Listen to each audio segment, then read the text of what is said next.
So I will say, what I'm describing for the future is different from what we have today, but it's not more different from what we have today than what we have today is different from capitalism of 1910. I'm Bethany McLean. Did you ever have a moment of doubt about capitalism and whether greed's a good idea? And I'm Luigi Zingales. We have socialism for the very rich, rugged individualism for the poor. And this is Capital Isn't, a podcast about what is working in capitalism. First of all, tell me, is there some society you know that doesn't run on greed? And most importantly, what isn't? We ought to do better by the people that get left behind. I don't think we should kill the capital system in the process. So first of all, an apology and an explanation to our regular listeners. You might have noticed that my audio quality has improved dramatically. I'm trying, but there may still be the one thing I can't fix, which is Doberman noise in the background. So I'll apologize in advance for dog barking and snorting. As our listeners know, on this podcast, we explore what's working in capitalism and what isn't. It's hard to think of a guest who is more up our alley than Thomas Piketty. French political economist Thomas Piketty's last book, Capital in the 21st Century, wasn't just a publishing phenomenon, it drew the world's attention to the problem of growing inequality. In that book, which was almost 700 dense pages, he documented wealth inequality and argued that the gap between rich and poor would continue to get bigger. It was, in a word, pessimistic. His latest book, which is called A Brief History of Equality, is indeed brief, at least relative to capital. It weighs in at a mere 244 pages, and it's actually optimistic. He points out that the world actually has gotten better, a lot better. Piketty writes, at least since the end of the 18th century, there has been a historical movement toward equality. He points out that while the human population and average income have both multiplied more than tenfold since the 18th century, and that the bottom 50% today have a much better life than they did a century ago. Piketty also argues that this movement toward equality contains some lessons for today. At the cost of oversimplifying, he proposes 3 recipes: taxes, taxes, and taxes. But just in case this is not enough, he wants also reparations. Reparation in every form and every possibility. Yeah, I thought he was arguing for a pretty radical reconfiguration of our society, and I found a few of these graphs to be very representative of his views. He writes, we have to move beyond the opposition to redistribution at a national level and redistribution at the international level. In particular, each country, each citizen on the planet should have some part of the tax revenues derived from multinational companies and the world's billionaires, because each human should have a minimal right to health care and education, and because rich countries' prosperity depends on the poor. He goes on to say, all creations of wealth in history have issued from a collective process. They depend on the international division of labor, the use of worldwide natural resources, and the accumulation of knowledge since the beginnings of humanity. Human societies constantly invent rules and institutions in order to structure themselves and to divide up wealth and power, but always on the basis of reversible political choices. He also writes that all wealth is collective in origin, that private property was instituted or ought to be instituted. It's not clear which one he chooses, only so far as it serves the common interest, to be defined, and in the context of a balanced set of institutions and rights, making it possible to limit individual accumulation, to make power circulate, and to distribute wealth more fairly. The fear of not knowing where to stop in such a political process is understandable. This fear, however, is a bad counselor because in reality there is no option other than this political and institutional process. These are his words. Reparation and worldwide taxes will always be imperfect and provisional, but the alternative solution are only incoherent constructs seeking to perpetuate injustices and positions of power that are without foundation. Yeah, as I said, his book is interesting because on the surface, A Brief History of Equality, you could take it as a defense of the direction of the world. And it is in some ways, but the underlying argument, I thought at least, was quite radical. The book is, in my view, 40% historical, 40% advocacy, and 20% prophecy. And the 3 are a little bit mixed, which makes it difficult to appreciate some of the things he's saying that I think are very interesting. What part of it do you think is prophecy? So the fact that we are bound to have a world that is always improving is prophecy that sounds very Marxian in origin, that eventually there will be the end of history and with the communist revolution or whatever, and is not based on fact. In fact, the funny thing is that he's known in academia for his very good work on increasing income inequality.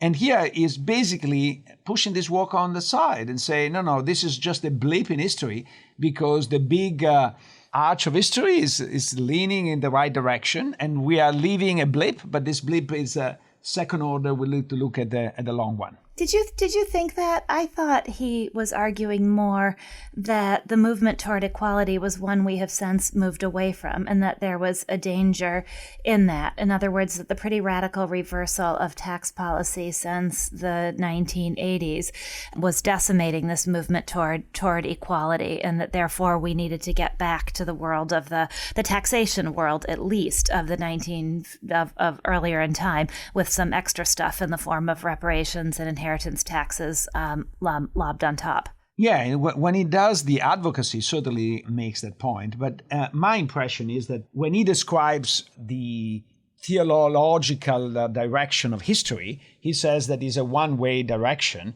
and has been a pretty continuous path with some bumps, but a pretty continuous path. So let's talk to Thomas and see what he has to say about his book, and then we will come back and we will discuss it. Your book is essentially optimistic in that you point out how much more equal the world has become, how life expectancy and wealth overall have grown dramatically. A devil's advocate question: has that been enabled by some of the same forces that have magnified inequality? And if reducing inequality also means reducing the broad-based standard of living, would you choose that? What's more important? No, of course not. Of course, I will never choose that. Let me make clear. So this is a book where I have tried to summarize some of the main lessons that I have learned in several big books I have written on the history of the distribution of income and wealth, and by trying to be more concise, which I think is good sometimes, because the previous books, I don't regret I wrote them, but they are very long.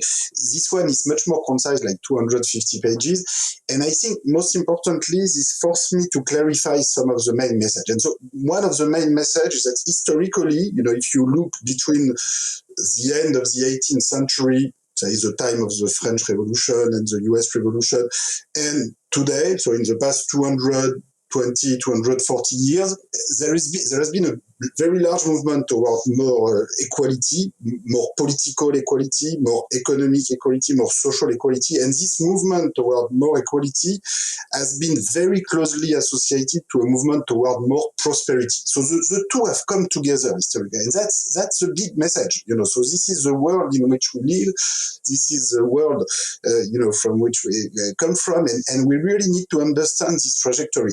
And so, in particular, this movement begins. So if I take the case of the French Revolution with the abolition of the privileges of the aristocracy, that's one important turning point. And another important turning point is, of course, the slave revolt in Saint-Domingue in 1791, which sets the beginning of the end of slave and colonial societies. And if you take these two events, you can see that on the one hand, you have the beginning of the end of societies based on privileges, based on status and equality, and you have the beginning of the end of societies based on slavery and colonialism. Now, in these two dimensions, the movement has yet to continue, because this movement, of course, it has continued in the 19th century with the abolition of slavery, with the rise of the labor movement, with the rise of male universal suffrage. It continued in the 20th century with the rise of female universal suffrage, with the decolonization, civil rights movement, the end of apartheid, social security, progressive taxation, and it continues today with the Me Too movement, with the Black Lives Matter movement. But this movement is not over yet, because we still live in societies where, there are privileges based on money. For instance, in the political process, we don't have equal voice in the political process. You have some people who pay, influence by paying, by political finance or by, buying media or buying academics, buying lots of, there are so many things to buy when you want to buy influence. So we are still very far from anything close to, real democracy. And when it comes to racial inequality and international inequality, we've made progress as compared to slavery and colonialism, but you can see, the amount of discrimination both within countries and enormous inequality between countries. So, this movement toward more equality, to answer your question, has been grounded in political mobilization, social struggles, revolution, and it's going to continue like this. I think that's the good thing of studying history, is that this is the best guide we have to understand the next step. And there are so many directions in which this movement toward equality is still incomplete. If you think of gender equality, racial equality, democratic rights, democratic equality, that, I can see, in which direction this movement could, should, and has already started to continue in the future. But of course, Thomas, there is a big difference between inequality in rights. I think everybody is against inequality in rights versus inequality in outcomes. And I think your book seems to take a stand, which is a very legitimate stand, but I want to understand that inequality in outcomes, besides inequality in rights, we all agree, inequality in outcome is bad per se. I think that at least I couldn't read up to what point. So imagine that there are two societies and they both have the same minimum income. They only differ because one society has some people a little bit richer, and one society, everybody has the same income. That is the bottom one. Do you prefer society 2, the more equal to society 1, or not? Well, if they have the same minimum income, then, it's always better if some people have a higher income. But again, historically, this is not the kind of choice that we had to make, and so when you talk about equal rights and you say everybody agrees about equal rights, well, everybody agrees, except when it becomes concrete, so, people, when we talk about equal democratic rights, and if you want to have equal influence in election, that will require a lot, in terms of how you finance political campaign, how you finance the media. We are very, very far from this equality in rights to influence the political process. And so I can give you a series of propositions to move in this direction, and you will see that the nice, unanimity about equality of rights is going to disappear right away. Let me take another example, which is very economic in nature, which is the redistribution of inheritance. So, we live in societies where, we have made progress in the long run in terms of concentration of wealth, but this progress has been very limited. So if you take, the bottom 50% of children, they basically receive close to zero inheritance. The share of bottom 50% of the population in total wealth today in the United States is something like 2%. So in Europe, it's like 4%, because that's better than 2%, but for 50% of the population, that's very small. Now, when you make proposal, which I do, to try to move a little bit toward more equality of opportunities, more equality of rights, by saying, let's have a minimum inheritance. So in my proposal, I say, it should be 120,000 euros, so 60% of average wealth per adult at the age of 25. So people who today receive zero, basically half of the population would receive 120,000. People who today receive 1 million, which is roughly the average of the top 10%, after all the progressive tax to pay for that, they will still receive 600,000. So as you can see, we will still be very far from equality of opportunity. Very, very far. And if you want my opinion, I think we could go a lot more in this direction. But if you start making this kind of proposal, all the nice people who say they are in favor of equality of opportunity, start shouting and saying, oh, but no, you cannot do something like that because, all these poor children, they're going to make stupid things with their money, so don't give them money. As if rich children always make a good decision with the money they receive, which, by the way, I'm very much ready with the idea to put limitations on what you can do with your money. We need rules, social rules, environmental rules.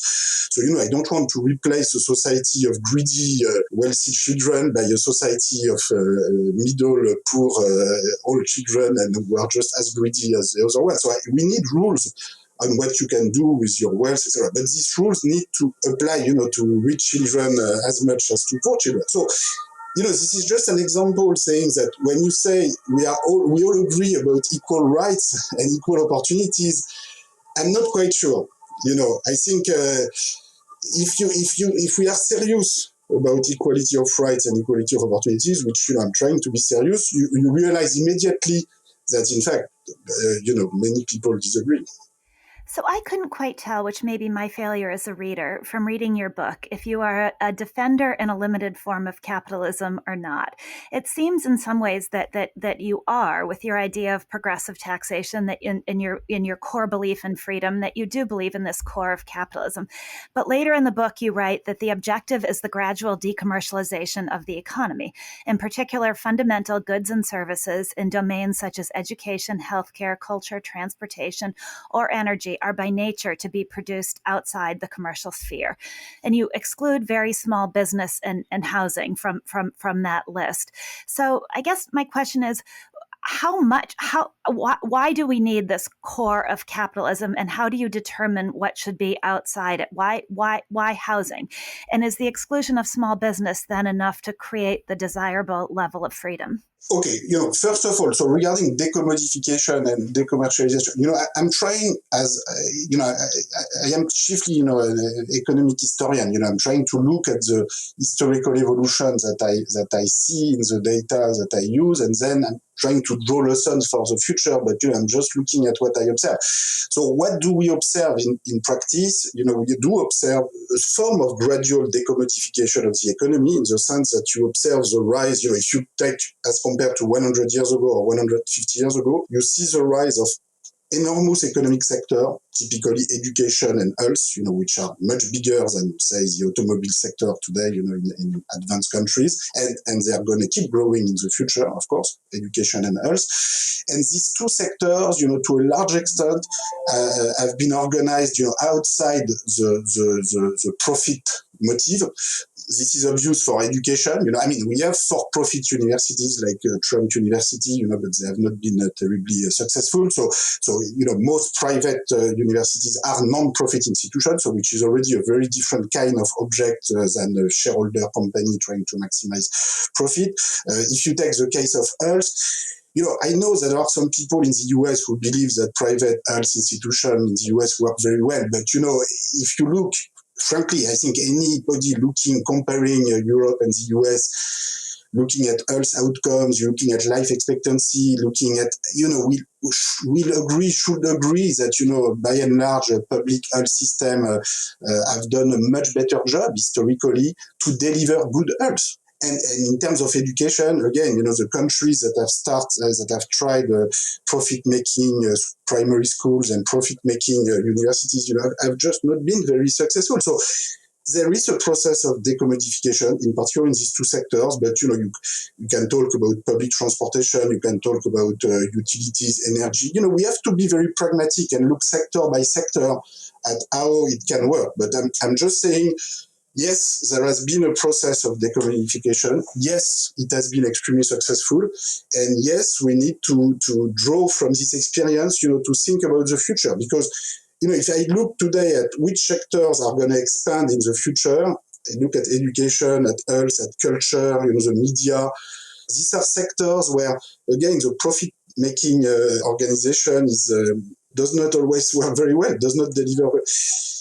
But then when you talk about other sectors, if I talk about, cafe or restaurants, it seems to me that, the small producers are, competing with one another, can work pretty well. The thing is that you have so many millions of different type of housing units, type of people who have different preferences about this housing. In the end, there's really a question of how much you gain because of the enormous heterogeneity in taste, in supply and demand. How much can you gain from the price mechanism and the market system, and how much do you lose because of an excessive reliance on the profit motive? And so in the case of education and the profit motive for teachers, seems to generate more harm than good. In some other sectors, it's not the case. So, I'm trying to be very pragmatic and look at that. So is this going beyond capitalism in the end or not? It depends how you define capitalism, but it seems to me that there are really three ingredients in what I put into this notion of participatory socialism or democratic socialism that I describe. And, you can choose another word to describe this. You can call it social democracy for the 21st century if you prefer, if you agree with these three ingredients.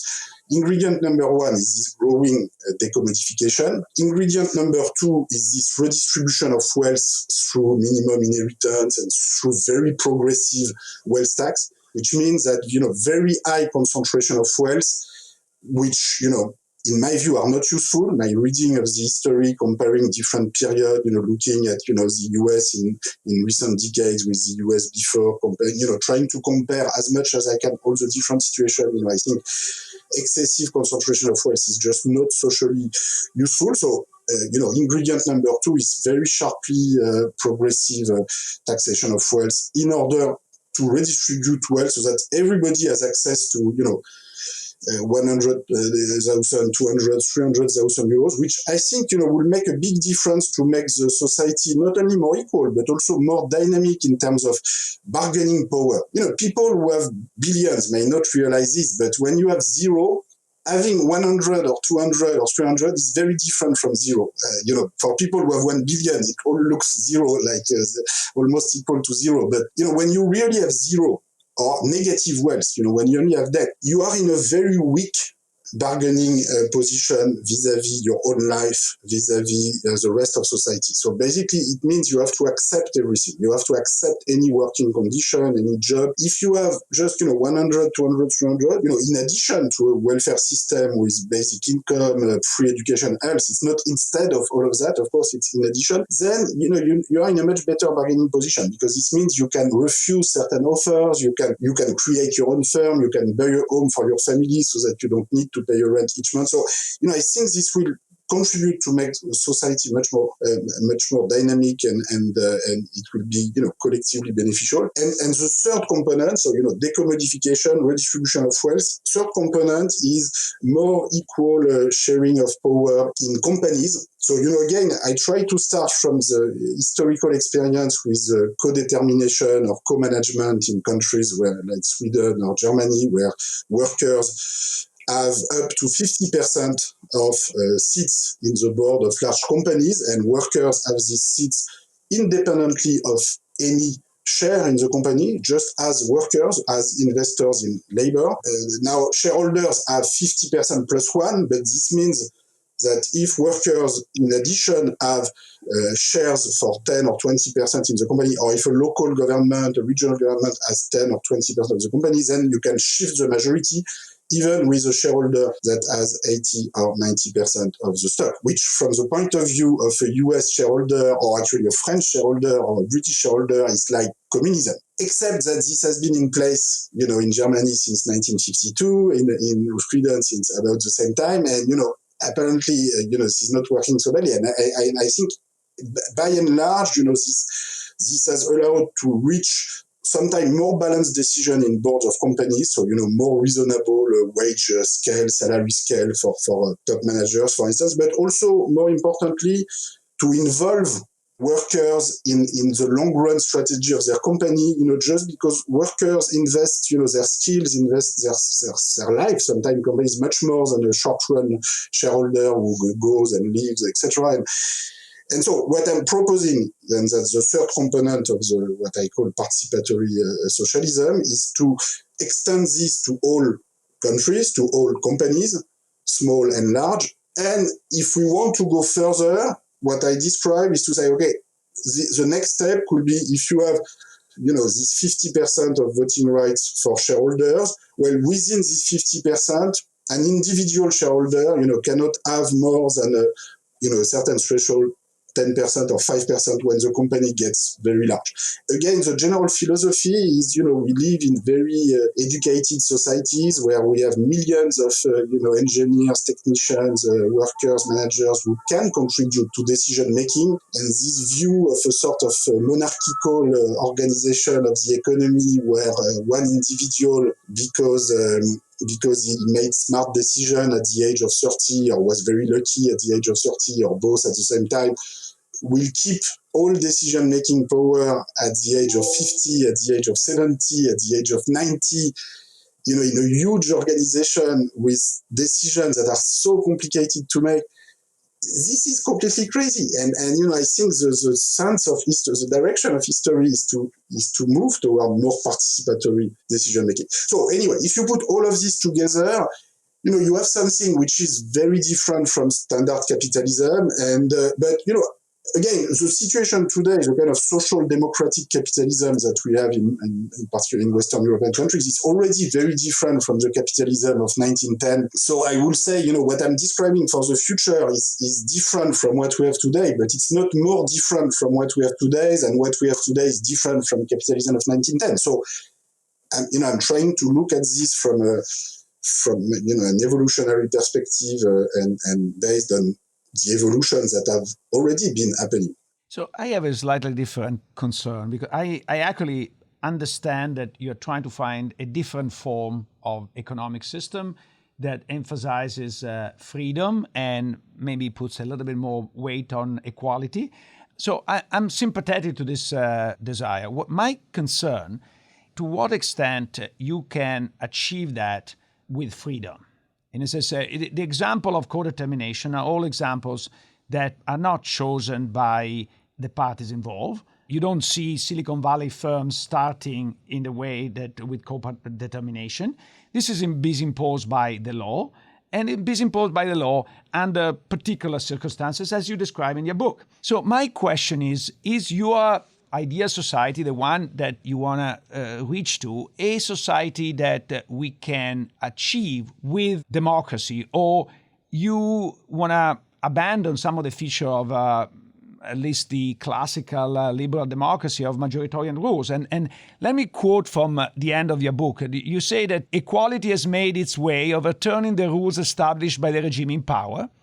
And I understand that. And it's an illusion to adopt unanimity of the countries and the social group concerns as an untouchable principle. So do you consider that majority ruling is one of these principles we can give up? So if the majority of people don't want what you do? But here you refer to a quote with unanimity and then you shift to majority. So it's already a big change. But No, of course it's a change. But you are very clear. Unanimity of social groups is not unanimity of people. Yeah. Okay. But let me answer. Okay, you said, Silicon Valley shareholders, they don't want co-determination. So, you're going to take some of their freedom away, if you impose co-determination. Yeah, no, I'm not too surprised that shareholders, who have 100% of voting rights don't want to share their power. But, let me say, No, sorry, Thomas. It's not just a shareholder. If we create a company, we're some manager creating a company, we can design a company where we give ourselves managers and maybe even employees equal voting rights. But we don't choose to do that. No, okay, but you can also create a country where you and your associate have all the voting rights if you want. Many people have done that in the past. It's very understandable that some people want to keep the power for themselves. I'm just saying, aristocrats in France, in 1799 wanted to keep the power for themselves, and I can see why. You have this. No. But sorry, aristocratic in France were not competing with other stuff. Actually, they competed with other countries. But no. But companies are competing. So if there is a more efficient organizational form. Well, this is a question that's fit for democratic deliberation. That's all what I'm saying. So, of course, I think, I am much more democratic than you are because, I want to have really equal participation to the democratic process, through political finance, media finance, etc. But you are restricting people to have that. You're not allowing people to create companies different than the one you want. That's not freedom. No, but look, you always have collective rules, about how you organize, the rule of law. Can you discriminate whoever you want in a company? Can you decide that some people don't have any power and some people have full power? Look, the notion of freedom you have in mind is so one-sided for certain individuals as compared to others. So you have to look at the entire society, and the freedom of everybody. So, it's like the discussion we had with inheritance a minute ago. It's good to care about the freedom of wealthy children, but, I think the freedom of other children is important as well.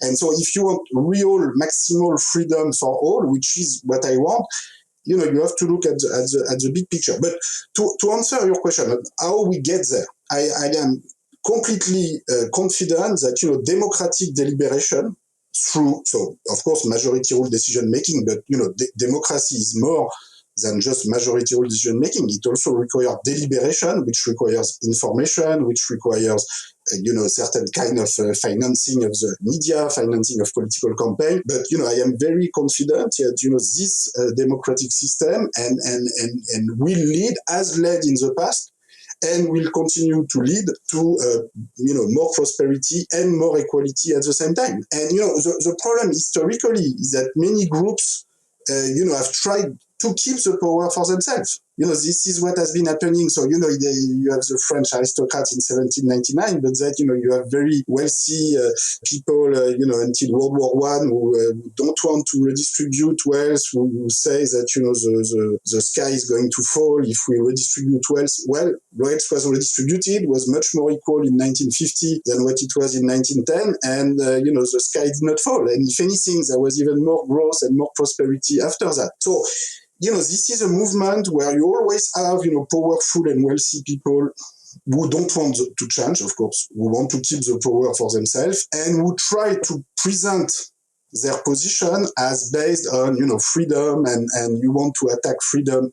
No, nobody wants to attack freedom. The question is the freedom of whom? We have to look at, the rest of society as well, just like for inheritance. And what's crazy to me is to give no voice to the people who invest their labor in a company. That's what's completely insane to me. You have people, who invest, it's more than their labor, it's their dream, their skills, their everything they have, sometimes for years, sometimes for decades. And then you're telling me that shareholders must be free to give them no voice? Well, okay, but it's like people who want to keep political power for themselves in a society. And, this has been like that for a long time. Remember, the imagination of elite to design rules in order to keep power is without any limit. The story that I tell in my book is the story of Sweden, which we today all see as very egalitarian. But until 1910 in Sweden, so only the top 20% male voters had the right to vote, which is a very standard feature of European societies in the 19th century, except that in Sweden it was until 1910, and except that within this top 20% group, you could have between 1 and 100 votes, depending on the amount of tax you pay. And in municipal election, there was actually no upper limit to the number of voting rights you could have. And even corporations could vote, in municipal elections. So, this is something multinationals today, they would love to have this in the countries where they invest, where they could vote on the mayor of the city. Sometimes they find other ways to get the same outcome, but at least they don't dare asking for that. But this was Sweden, until 1910, and you had several dozen municipalities where a single voter had more than 50% of all voting rights, was a perfectly legal dictator. And, from the point of view of these people who were at the same time investing, who had companies, etc., this was perfectly justified, just like having all power in their companies. Because, after all, they are the people who care about the future, because they are property. So, I can write down with you the little economic model that will, rationalize this kind of system. It's very easy to do. Except that, this was broken by, trade union mobilization, social democratic party mobilization, who took up, control of the state capacity in 1932, and put the state capacity to a service of a completely different project where you would monitor, you will register income and wealth not to distribute more voting rights, but rather to make people pay progressive taxation to pay for a system of education and health, which, is not perfect. We've seen with COVID the limitation of our public health system, but still, it was better and is better than any other system we've seen since then. And this has come also with the sharing of power in companies. So, yeah, be careful, I think, with this kind of discourse saying, okay, shareholders want to keep the power, therefore they should be able to keep it. Well, no, if you look back at history and make this kind of argument, I think you really end up in the wrong side very quickly. I understand your arguments about the need for on employees, and I understand your arguments about taxation. But I thought other parts of the book you were perhaps a little bit more vague when you talk about institutions that could enforce laws around equality or that could be responsible for managing wealth. How do you prevent these institutions from becoming totalitarian? How do you prevent them?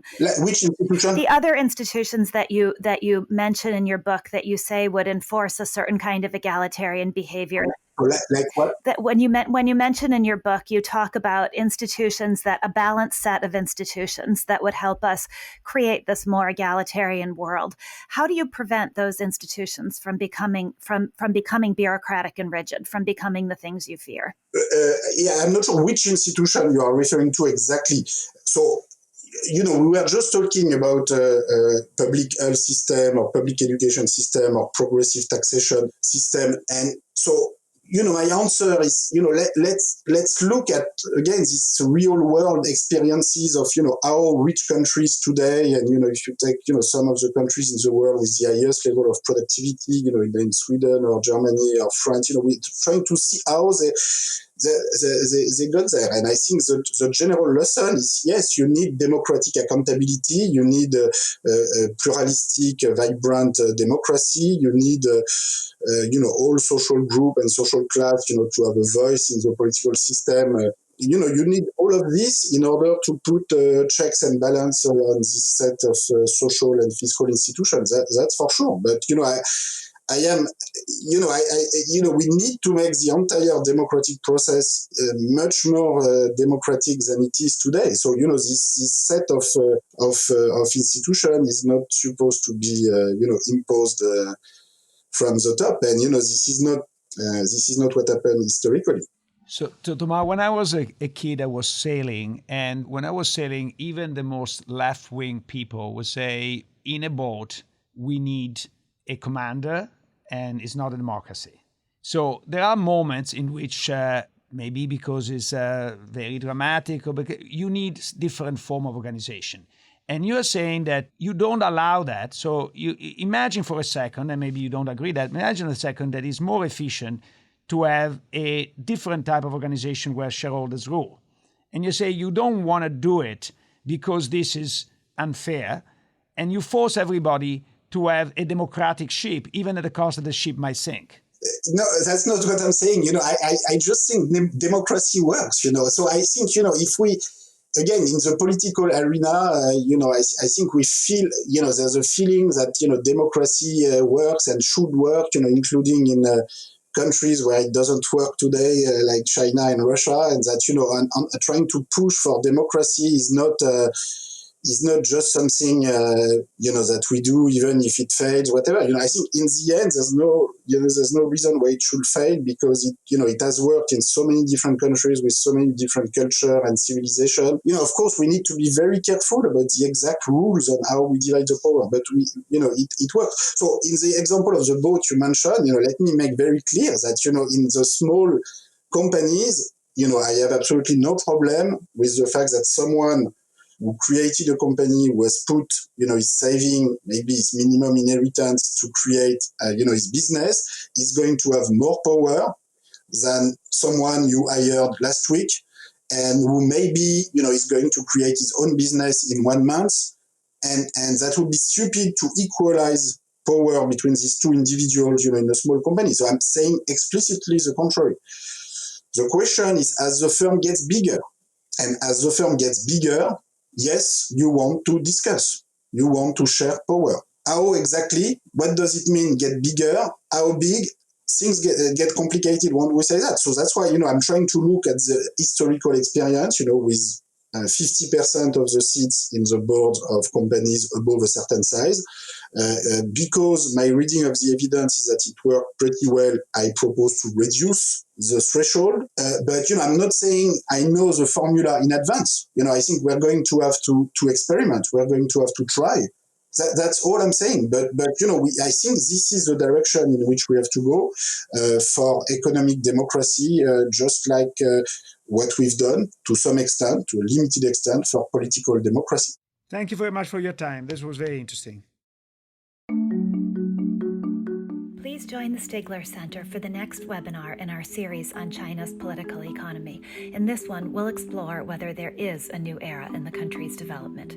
Learn more and register at chicagobooth.edu/Stigler China series.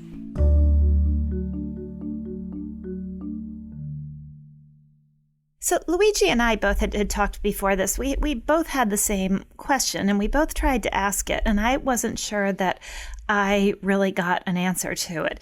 What's more important, overall progress, even if the gap between rich and poor gets bigger, or closing the gap? And my devil's advocate question was, can you have overall progress without inequality? And if you can't, is it worth it? Or should the ultimate goal be ending inequality? Luigi, did you think he answered that question or not? Not really. He did say that inequality is not an evil per se. When I ask point blank whether everything has been equal, somebody making more is evil. However, he did not recognize, I think, the existence of any trade-off between more equality and maybe less efficiency or more tension, because if equality is obtained through redistribution, is basically obtained through violence. Maybe organized violence, which is the state taxing you big time.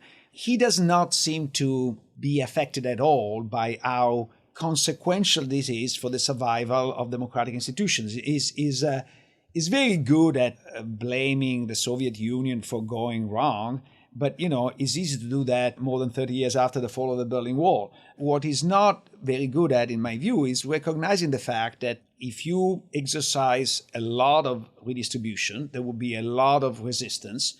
And that resistance, you can either sort of squelch it or stop the process. If it's very important to achieve the goal, you're going to squelch it. And that's exactly why the Soviet Union ended up the Soviet Union. In the sense, Stalin did not start to kill all the kulaki for fun. He started to kill all the kulaki because the kulaki resisted the expropriation of land.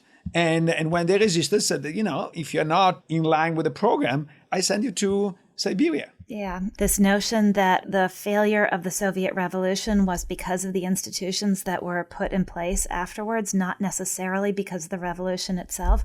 When you look at other similar movements, whether it's in Cuba or in China under Mao, or even you could argue in Venezuela to date, they all go in the same direction. The people from whom what they had previously is being taken do not go quietly. Yeah, it did not go quietly. Is a nice way to put it. Yes.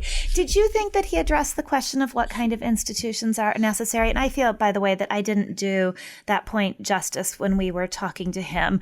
But he talks about how we need these institutions. We need to overturn inegalitarian institutions and establish powers, but they do not, unfortunately, in any way guarantee that the new institutions and new powers that will replace them will always be as egalitarian and emancipatory as might have helped, which is true. And he writes, it is much harder to agree on the alternative institutions that will make it possible to make real progress towards social, economic, and political equality, while at the same time respecting individual rights, including the right to be different. And I thought, yeah, exactly. How do we agree on those alternative institutions? That actually is one of the key issues in his book to me, and you kind of can't just hand wave at it. Am I being too harsh? Yes and no, because I think that you are absolutely right that he doesn't answer the question. However, I give him a lot of credit for raising a fundamental contradiction in our world economy. We're all democratic within each country, but nobody wants to be democratic across country. It's not like there is any institution that says that the Indians and the Americans have one vote each, and they decide on the basis of one vote each, not to mention the Africans, okay? It is a global order of power that is still very much shaped by the countries who won World War II. And many of the institutions that descended have tilted the world in favor of the old, if you want, Western powers. Now, this has not prevented a country like China to rise in a fantastic way. However, it has been an obstacle. And most importantly, how do we go about fixing that? Because we don't have a framework. Not only that, the existing framework go in the opposite direction. He has a very insightful point in the book when he says, really, social democrats are lacking an international theory. Because liberals have an international theory based on free movement of capital and labor, blah, blah, blah. Communists have an international theory saying that we're all the same and the international commons. But the social democrats are really based on a welfare that is at the local level and an aspiration of equality which is at the international level. And the two conflict tremendously. And I think that a lot of the losses of social democrats in Europe have been to the fact that they don't know whether they want to remain internationalist or they want to defend workers. And the two seems in contradiction, and they have not chosen. As a result, they lose both. And very right-wing movements are actually defending the welfare state at the national level. Marie Le Pen, she's more defendant of the welfare system than Emmanuel Macron. I give him credit for having the courage to raise this question. I think that that's a contradiction in all our thinking. I am guilty as charged on that because we all are pro-democracy. Are we really happy to be pro-democracy where we all vote in the world and we decide and we impose taxes and etc.? Not so sure, right? So I think we are fake in our support for democracy. And he goes all the way, and I give him some slack for not having figured out all the details because nobody has. But I think that he's more honest in pointing out this contradiction than most. What I couldn't tell from his fundamental argument of basically stripping away the market from every sphere of life except for very small business and housing. I wasn't sure why housing was included, but that's a pretty extreme view. And I couldn't necessarily tell from this book the proof for how he arrived there. Why does it have to be this? Why only very small business and housing? Why are those the only things that should be in the commercial sphere and everything else should be regulated by some kind of unnamed institution? And I guess I would have felt a little more comfortable if there at least had been an analytical framework behind why commercial activity should be so tightly limited. So the best line of argument in his favor is to say, I am concerned about precisely the political opposition to redistribution.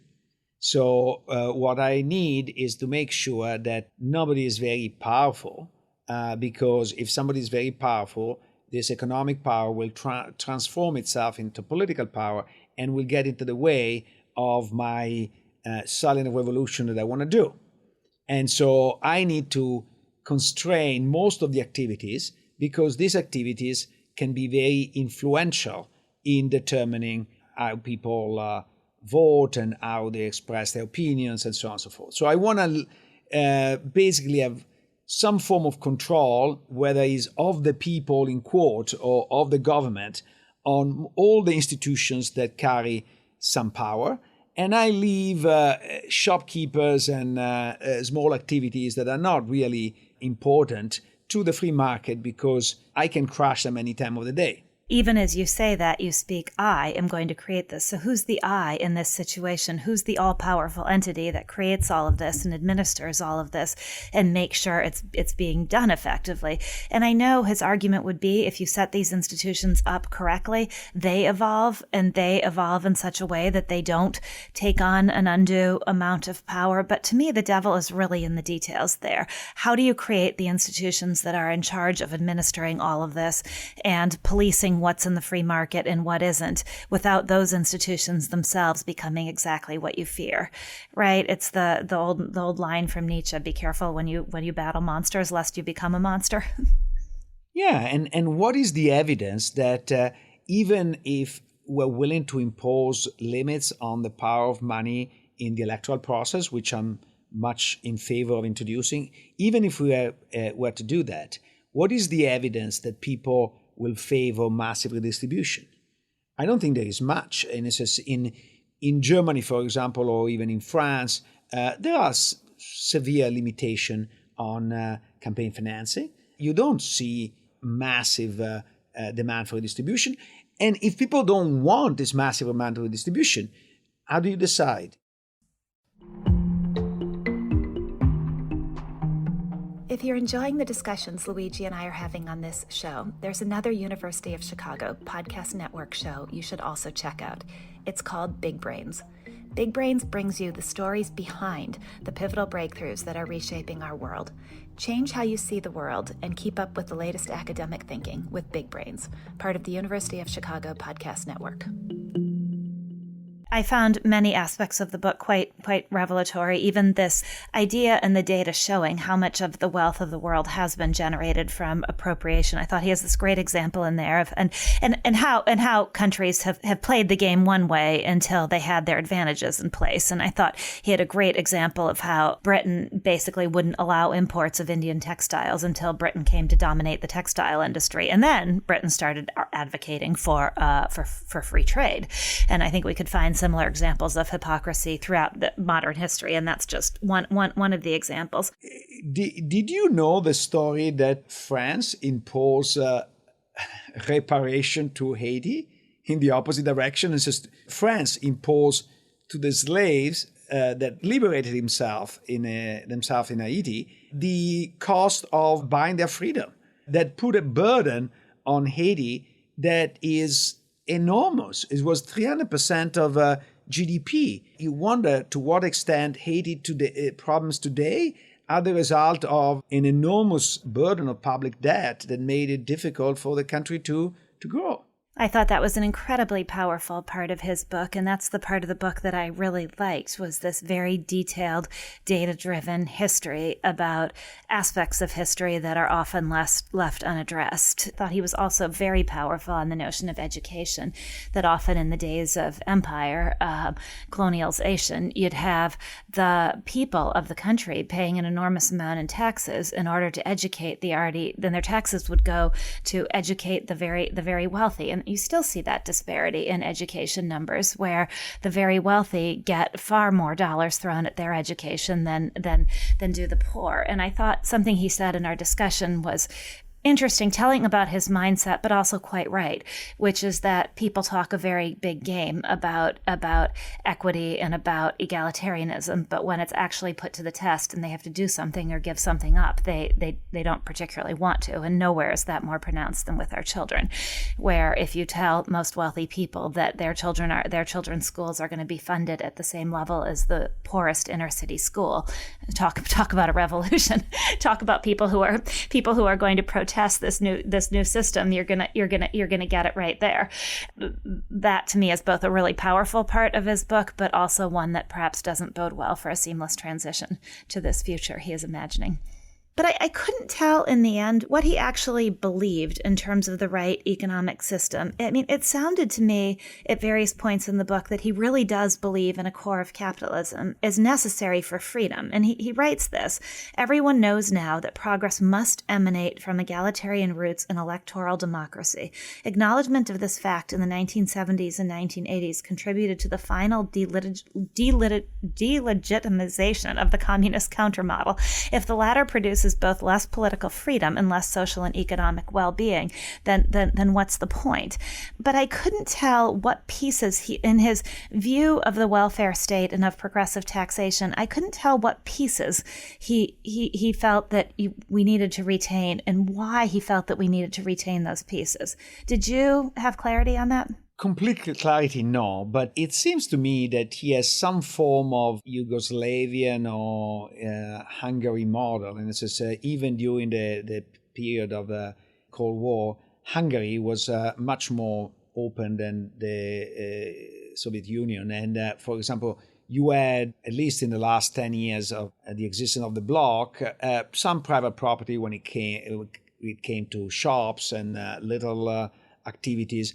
And also, like Yugoslavia was not as repressive as the Soviet Union, and there were more a reliance on cooperatives. The question to me is how to interpret his push to interfere with free market contracting. And I agree with him that at some point, every regulation is interference. So if you take an extreme view, then you have zero regulation, which I'm not willing to take. However, there is a risk of overshooting the opposite direction. So he seems to be saying that except if you run a shop at the corner, the government needs to decide how you organize your company. And that's dangerous because you can have an ethical company where the government decides what is ethical and what is not ethical.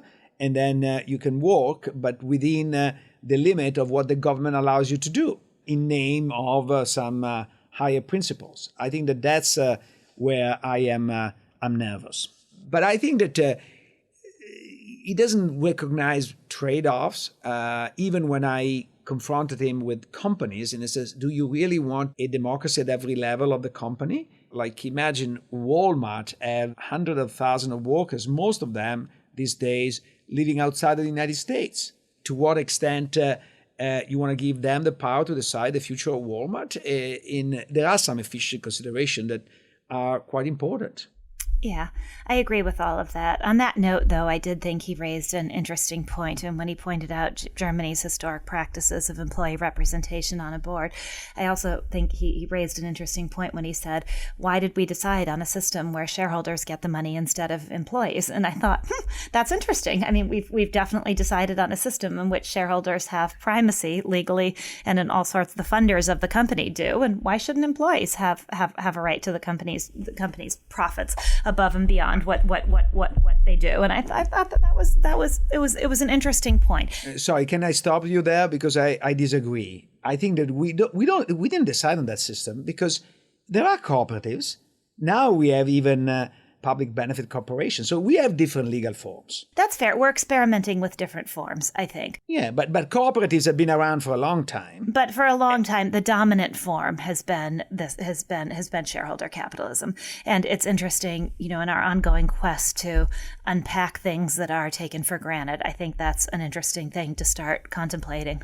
Why is it that way? Does it have to be that way? And it ties into a lot of our themes. I think overall there are enough interesting ideas in here that it's worth reading and debating, but I think he leaves more questions unaddressed than answered. And in some ways, because to me those questions go to the very, very core of his system, that the book is ultimately unsatisfying. It is, I think you're right, a political platform, and in just the ways that political platforms have appealing ideas without a lot of answers of how you get from A to B. This is similar.